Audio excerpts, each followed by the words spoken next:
we must constantly look at things in a different way.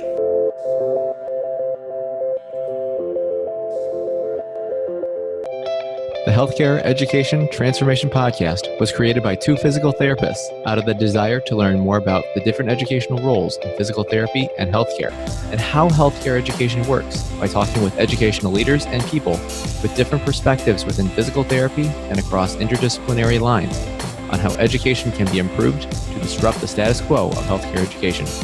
This is our journey, and thanks for listening. Are you a third-year physical therapy student that excels on tests when you have study guides, checklists, and deadlines? With all of the information available about how to prepare for the NPTE, it's easy to get disorganized and not feel prepared going into the big day. NPT Prep Success is an online course that provides PT students easy-to-use study guides and step-by-step guidance through the NPTE preparation. To learn more, visit kylericeprep.com. Thank you again all for your continued support. And now for the show. Hello, everybody, and welcome to another episode of the Healthcare Education Transformation Podcast. My name is Brandon Pollen, and I am one of your hosts. And of course, as always, I am joined by my fellow co-hosts, F. Scott Thiel and Stephanie Wyrock. And today we are very, very humbled. And today we have the esteemed pleasure of welcoming Dr. Laurie Hack, who, for those of you who aren't aware, she gave the 49th McMillan Lecture titled Wisdom and Courage Doing the Right Thing, which took place at the 2018 Next Conference. And today we brought Laurie on the show to talk about some issues and topics regarding education research, and especially also with providing some helpful tips for the current and future education researchers. So Laurie, thanks so much for all that your service and all that you've done, because I know your research and work with Gail Jensen and other colleagues has been very helpful in kind of pushing this needle forward with education research. But I realize that there are some of our listeners out there who perhaps have not heard of you and maybe don't know a little bit about you. Would you mind just sharing your story about, how you started off as a therapist and educator to where you currently are now? Sure, I'm happy to do that, Brandon. And before I start, though, thanks very much for inviting me to do this. I've never done a podcast, so this is a new enterprise for me. So my whole career has been one of happenstance. I'll just start with that and say I've never been one of these people that this is my 3-year goal, 5-year goal, 10-year goal. I had one goal when I finished PT school, and that was to leave Ohio. That was my only goal. I'd spent my whole life there. I'd finished graduate school there. I'd left Ohio once for one weekend, and I said, I want to live somewhere else. So I left Ohio and went to the East Coast because I had a lot of friends in college who were from the East Coast, and I interviewed up and down and picked Philadelphia because I liked the people I interviewed with. I probably picked the lowest quality hospital of the places I interviewed, but I liked the PTs I met.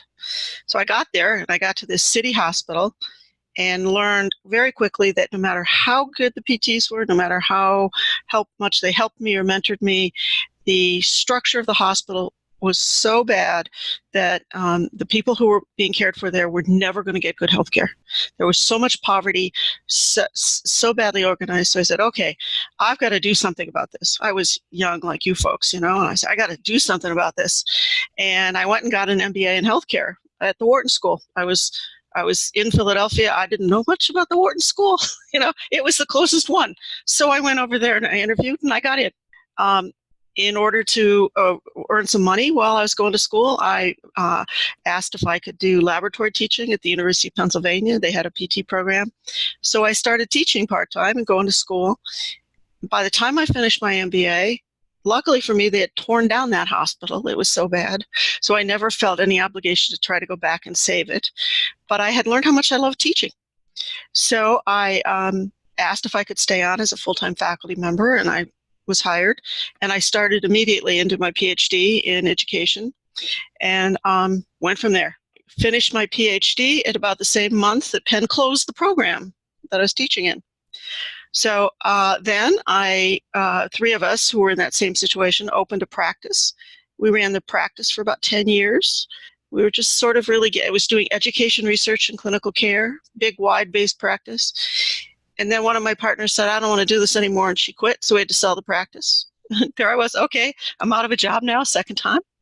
And I went back to Temple and taught at Temple for 10 or 12 years, and maybe 15 years, and then had a really big disagreement with the dean, and it became clear it was best for me to leave. So once again, I was out of a job, and this time I just created my own work. And so for the past 10 or 12 years, I've just been putting together, I've been an itinerant faculty member, putting together the work the way I wanted it to be. So that's a very meandering path. It's not one I necessarily recommend, but I do think it's more typical than that I've got this 3-year goal or 5-year goal kind of thing that they taught you to do while you're in school. It doesn't happen in real life. Instead, life happens. No, that's an amazing journey, Laurie, and I appreciate your sharing that with us. How would you say that educational research has changed overall in the past 10 years to where it is now? So I would say that the actual activity of educational research hasn't changed. The way you go about doing educational research, there hasn't been any great new discovery of techniques. What's different for me is that 20 years ago, the only people I knew doing educational research were Gail Jensen and Kay Shepard. They were the only people, So that's changed dramatically. So there's now a much wider range of people doing all kinds of different educational research. So it's been great to see, there's groups of people looking at clinical reasoning. There's other groups of people looking at clinical practice and clinical education. There's people still looking at pedagogy because there's so much we need to learn about classroom pedagogy. So we're beginning to see groups that are able to work together, because that's how you really can grow, is when you have these cells of people working together. And many of them are across institutions across the country. And, technology in the past 20 years has allowed collaboration now in so many wonderful ways. So that's what's changed, not educational research per se. No, that makes a lot of sense. I mean, especially you kind of mentioning that there weren't that many people initially involved, and now how it's grown, and now there's just much a wider array of people looking at different aspects of it. And I've noticed even too, there's been so much call from the organizations to get involved and help with this too, which has actually been very positive. Mm-hmm. And so, Laurie, with that kind of being said there, what are some of the bigger reasons that you feel like overall, the educational research is still having some of the issues that it is with what you had kind of mentioned earlier?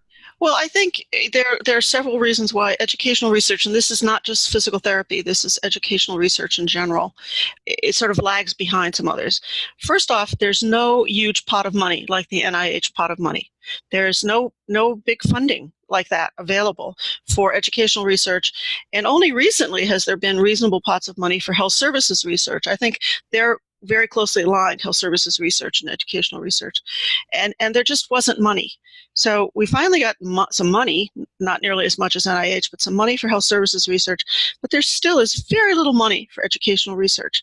Now, a lot of it's not all that expensive. It doesn't take big laboratories, but it does take some money. And because of what might even be called a perversion in the way higher education looks at research, they see research now as a funding source. It's not just research for itself, for its intrinsic benefit to the world.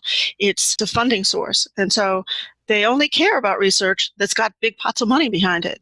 So there's not as much encouragement or support for educational research because faculty can't get a lot of money. So that doesn't necessarily help them get promoted and tenure and all those things that happen in higher education. So lack of money is a really big barrier to there being even more educational research. I think the other thing is that a lot of people get their degrees in education because they want to really be good teachers, because they're interested in education, not because they want to be researchers. Or they get hired in as the only person with an educational degree on their faculty, and their job there is to help other people be better educators. Their job there isn't to go out and do research.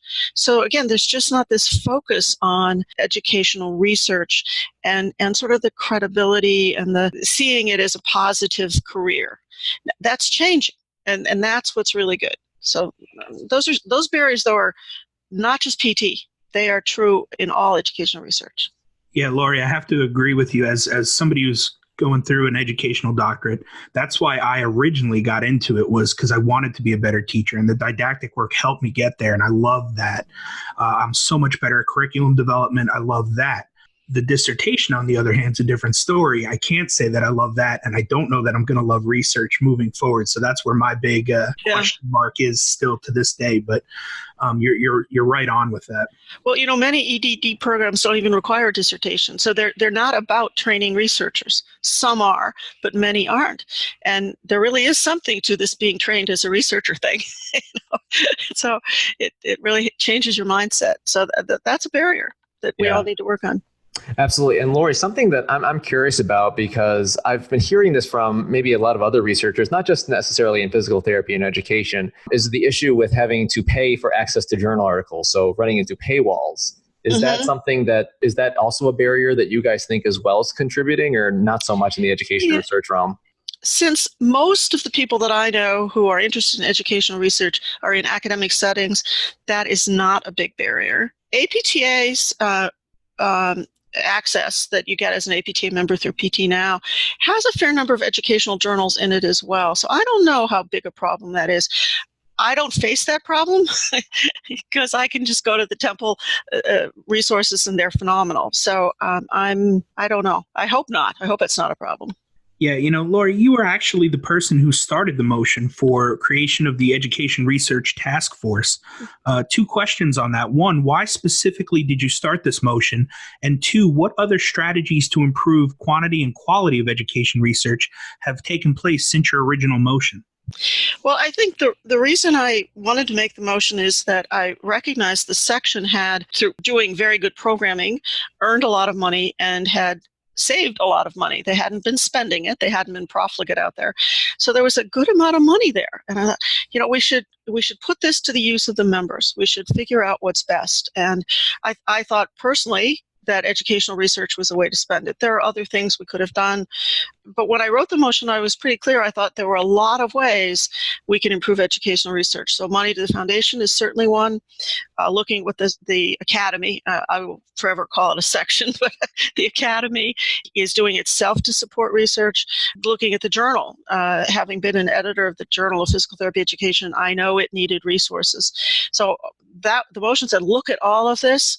Let's talk to our external partners, the foundation and ACAP, and what can we do collectively? Then at the same time, the Educational Leadership Partnership, made up of APTA, ACAP, and the Academy, was looking at what broad things needed to be done to improve physical therapy education, and educational research bubbled right up to the top for them as well. So they've got groups going, doing all kinds of things. The Educational Research Mentorship Program, which has now had its second meeting. I think there have been over 150 people who've attended to be mentored. The funding for the MERC programming, the funding for gamers to help people move from MERC to help gain some basic skills, and then gamer to actually learn how to get some funding. All of that's been happening at the same time. It's really, I think, a very exciting time to see, when there's that much synergy out there in the world on this topic, things are going to change. Things are going to get better. It's really good. No, absolutely. And it's been really inspiring just to see all that's been going on. And Laura, you had mentioned earlier briefly on this in terms of educational research, what's needed. And I think you had said more pedagogy, more so. When it comes to education research, besides pedagogy, what other specific areas and kind of education research do we need more research on to better help guide our decisions when it comes to education? Well, I still think pedagogy deserves some attention because we've done our pedagogical research in tiny little increments instead of some bigger studies. But another area that I think we've totally neglected, and this is really where health services research and educational research intersect, and that's workforce. We know nothing, almost nothing about our workforce. Now, APTA's got a lovely workforce model. I was excited to be part of developing that. But if you go read what we said about that, it says, here are all the factors. We don't have any real numbers to plug in to this model, to this formula, to say what's really happening with workforce. So we know almost nothing about our workforce, and we really need to do that. And I consider that an important part of educational research. So we keep talking about finding a way to track people from applicants to PT programs to the decision to retire, the whole path. That happens in medicine, it happens in dentistry, happens in lots of other fields, and we just don't have that data. And without that, we can't tell, some basic things like how many PT schools should we have? How many PTA programs should we have? We have no answer to that question. So I hope we can answer some workforce questions. Yeah, Laurie, I think you bring up a lot of good points there, and I didn't even really think about that. When we think workforce, we think of the people that we help out in the community, but we kind of need to look internally too, to our own workforce as well. Mm-hmm. So yeah, that's a whole nother avenue. But let's say that, someone has decided they're going to do an educational research study. What are some tips that you would recommend in terms of designing and conducting an educational research study to provide valid data, but also to improve the chances of getting published? So one thing I would say is, I always say this to people, the only thing harder than doing research together is doing research alone. So you really don't want to do research alone. You want to find partners.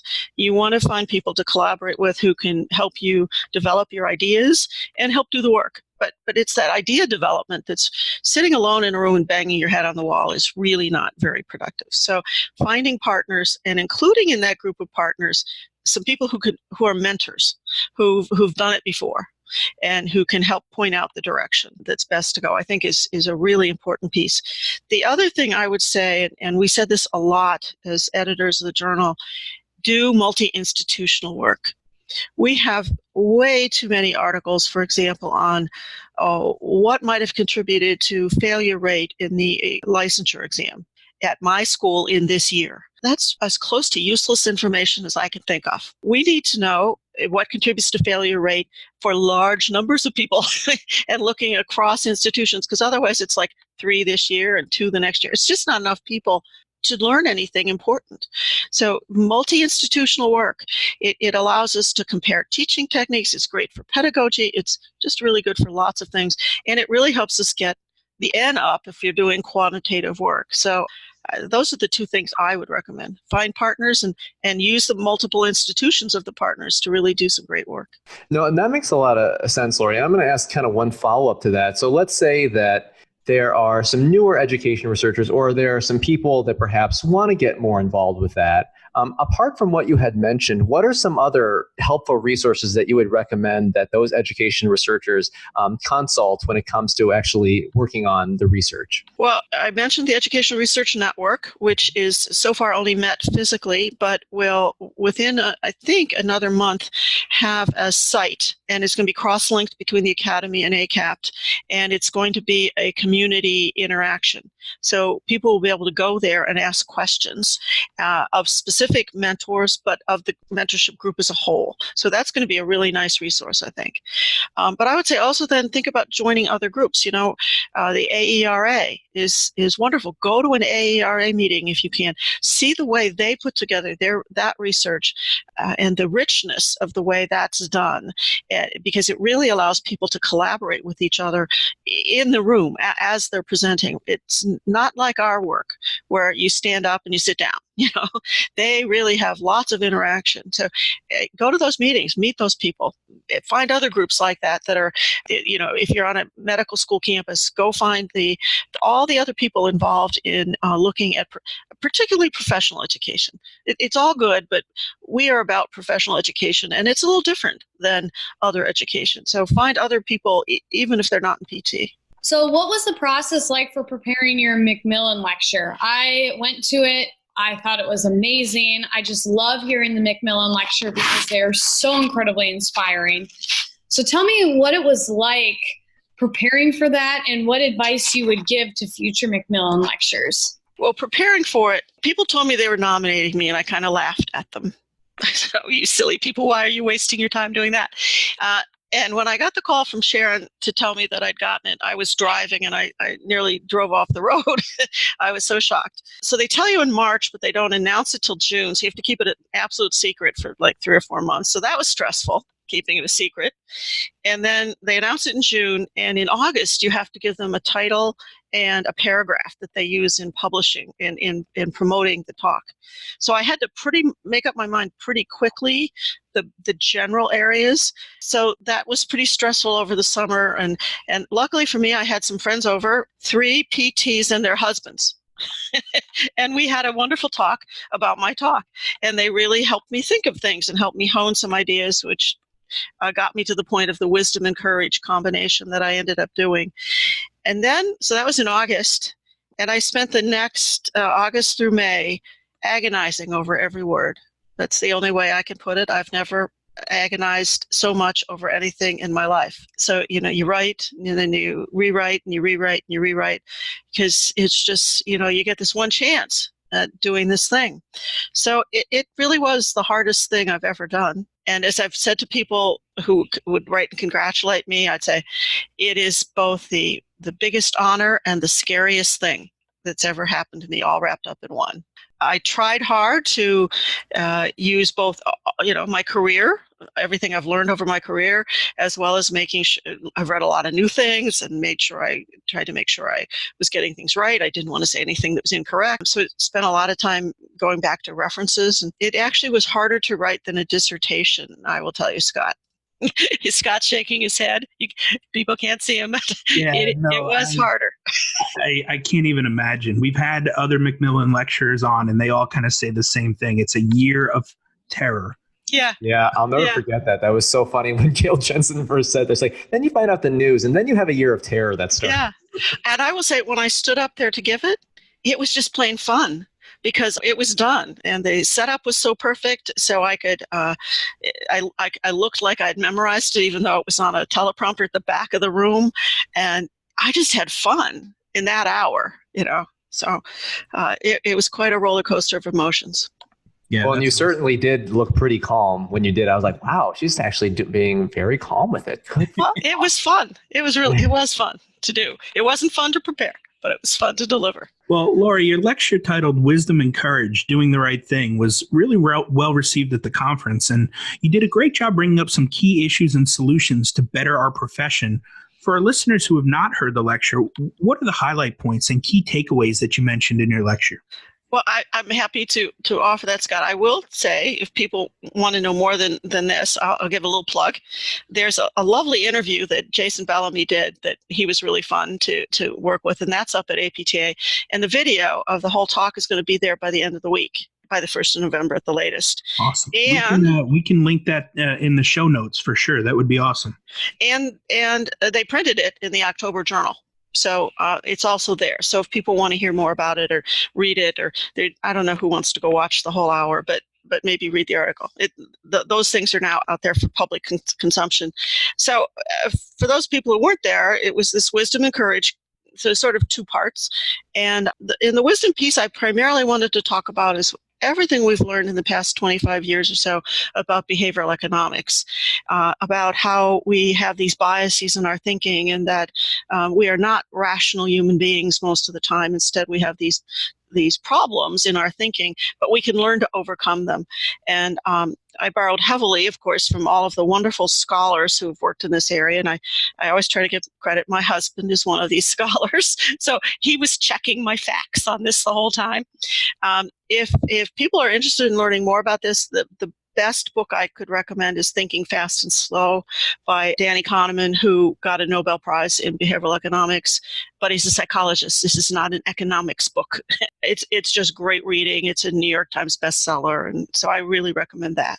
The other thing I tried to weave in was what I think about evidence-based practice, which is that it's really three things. It's not just slavish finding the right article to give you the right information to make a decision. It's finding the right evidence, combining it with good clinical decision-making all the time, respecting patients' values and their decision-making, and that it's the meld of those three that really makes for best practice. So that was sort of on the wisdom side. On the courage side, I think one of the biggest things I hope people took away was that I think we really need to recognize our responsibility as a profession to improve the health of society, not just by being good PTs. That's really lovely, and we contribute a lot, but we have to take responsibility for helping with the health inequities and improving the social determinants of health. If people don't have enough food to eat, then they certainly can't develop stronger muscles. If they live in neighborhoods where it's not safe to walk outside, then they can't enjoy the benefits of movement. So we should be obligated to work on those kinds of issues just as much or more than we're obligated to work on improving payment for PT services. So those were sort of my big points. I love that. And I think we've been seeing a lot, especially on not even just social media, but I think things in general, is that there's been such a drive to focus so much on the evidence. And I wonder too, and actually when I interviewed Tim Furon, his big concern is that we're becoming evidence driven rather than evidence based. Mm-hmm. And like you had kind of said, it's kind of that integration of all the key points rather than just letting the pendulum swing too far towards one side. So I think that's a very, very important point and a big issue. And, I realize that it's probably very early, as it hasn't been a long time since you've delivered this lecture. But I'm just curious, where do you feel that we as a profession now overall stand in regards to your recommendations that you made in your lecture? Well, you're right. It's a little hard to tell. I will say that a lot of things happened at Next that all spoke to this social issue. So I was working in my little space here, working on that topic. And at the same time, the APTA board was doing some things that really spoke to social issues. And in the House of Delegates in June, the House, for the first time in a long time, was willing to take some effort towards some social issues.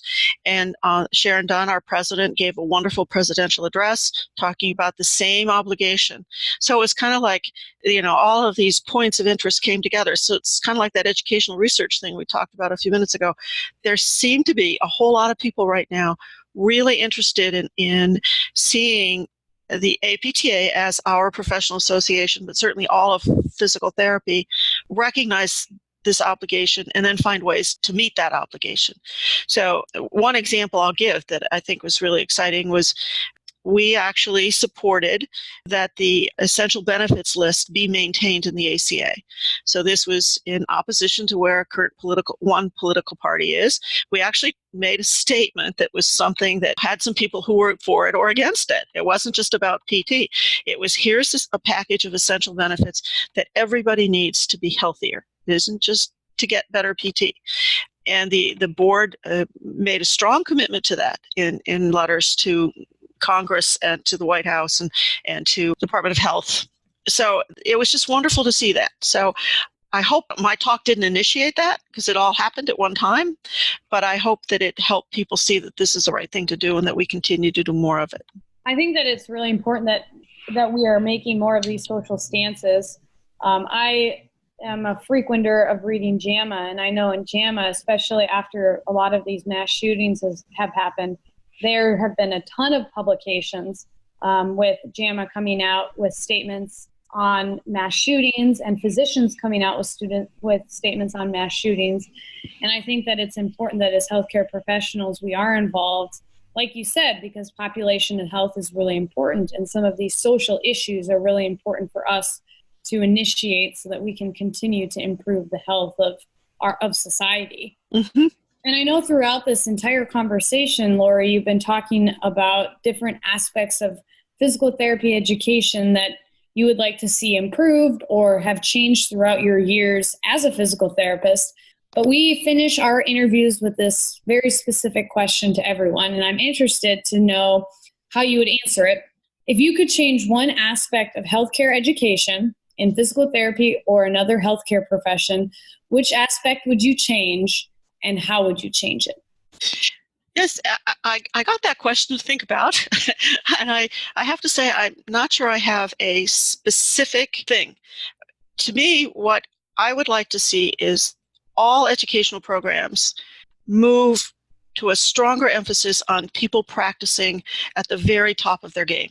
That we think is, people talk about practicing at the top of your license, and that's an okay phrase, but I would say that the point is that we find a way for quality care. The delivery of quality care and commitment to our patients and to society is the most important thing we look for in our applicants. It's the most important thing we instill in our students, and this is true for entry-level education, residency education, continuing education, that we really have to move. And I commented on this in my talk.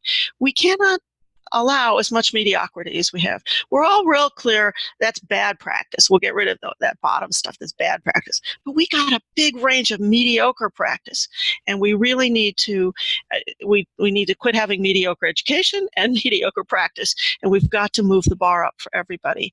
And for me, that partly means moving away from what I would consider technical education. I think too much of physical therapist education is still focused on technical skills rather than teaching people reflection. I would rather graduate a reflective practitioner than one that has precise mechanical technical skills. So that's a broad answer to your question, but it's and if you'd ask me how do I know when that's happening, I'd say, well, I know it when I see it.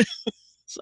No, I think that's a great answer, and we've had a couple people in the past who have had an answer similar to that. And this has been such an insightful interview, Dr. Hack. If people want to follow up with you after this interview, where can they reach you to ask a question? They're welcome to email me, lhack001@temple.edu. And if they don't remember that, I'm in the member directory. People forget what a wonderful resource the APTA member directory is. You can, if a person's a member, you can find contact information for them. I'm pretty good on email. I would prefer that to Facebook messaging or to texting. So I'm old-fashioned enough that I'm still email. But I'm pretty good about responding to email pretty quickly, too. Well, perfect. Well, Laurie, thank you so much for your insight and for, again, your service throughout everything you've done thus far. Because I think, like you said, the points in your lecture and all that you've done have really helped push some things forward. And I think as long as we continue to push that message out there, I think things will continue to change the rate they are. But thank you so much for your time and for coming on. Thanks for asking me. It's been fun.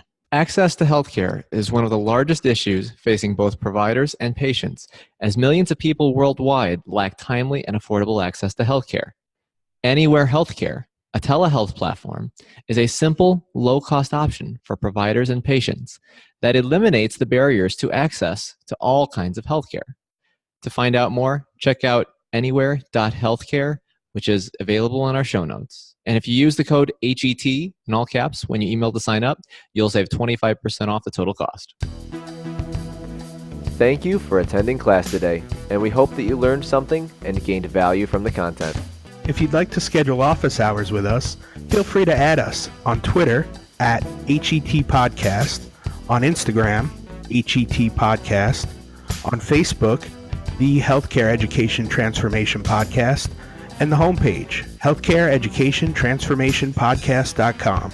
And for those of you following along in the syllabus, extra credit can be obtained by liking us, sharing us, and leaving a review. Let's continue our journey up Mount Educational Success as lifelong learners.